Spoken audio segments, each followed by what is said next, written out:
শাকুরুল আলিকুল কবিরুল হাফিজুল মুকিতুল হাসিবুল জলিলুল করিমুল রকিবুল মুজিবুল ওয়াসি আল Hakimul Wadudul Majidul বাঈসুল Shahidul Hochul ওয়াকিলুল কবিয়ুল মতিনুল ওয়ালিয়ুল Hamidul মুসি আল মুবদি আল মুঈদ আল মুহয়ি আল মুমিত আল হাইয়্যু আল কাইয়্যুম আল ওয়াজিদ আল মাজিদ আল ওয়াহিদ আল আহাদ আল সামাদ আল কাদির আল মুক্তাদির আল মুকদ্দম আল মুআখ্খার আল আউয়াল ওয়াল আখির আল যাহির ওয়াল বাতিন আল ওয়ালি আল মুতাওয়ালি আল বাররু আত তাওয়াব আল মুনতাকিম আল আফু আর রাউফ মালিক আল মুলকি দাল জালালি ওয়াল ইকরাম আল মুকসিত ওয়াল জামি ওয়াল গানি ওয়াল মুগনি আল মানি আল দার আল নাফি আল নূর আল হাদি আল বদি ওয়াল বাকি আল ওয়ারিস ওয়াল রশিদ আস সাবুর জাল্লে জালালু 99 পদের মালিক আল্লাহ।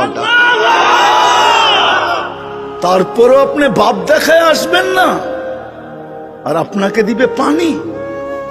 হায় আল্লাহ, যদি আল্লাহ না হইতো, আল্লাহ যদি রহমান না হইতো, আল্লাহ যদি রহিম না হইতো, তাহলে সত্য এটাই ছিল। দুনিয়ার দাম যদি আল্লাহর কাছে হইতো তাহলে সত্য এটাই ছিল, এক ঘোট পানি পান করতে দিতেন না।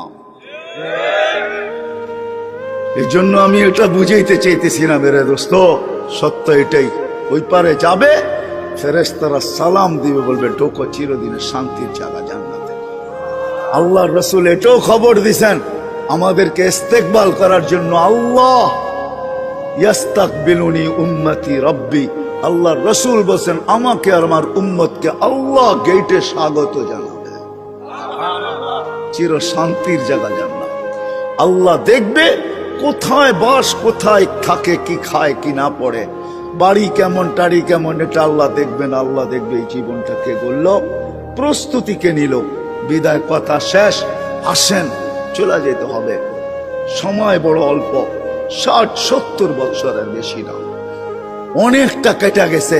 যুবক তুমি যৌবনে পা দিয়া ফেলছো, নারী নারীত্বে পা দিয়া ফেলছো, পুরুষ পুরুষত্বে পা দিয়া ফেলছে। যেই জায়গায় আছি এখন দাঁড়ানো, বয়সের একটা সময় কেটে গেছে, বাকিটুকু পাবো কি পাবো না কেউ জানে না। 60 তো বলতেছি, আমি জানি না আমার বয়স আমার, অথচ আমি জানি না কতটুকু। দেহ আমার, কিন্তু একটা অঙ্গ আমার কন্ট্রোলে না। কি আমার কন্ট্রোলে? মনে হয় বোঝেন নাই, আমারটা কি আমার কথা মতো চলে?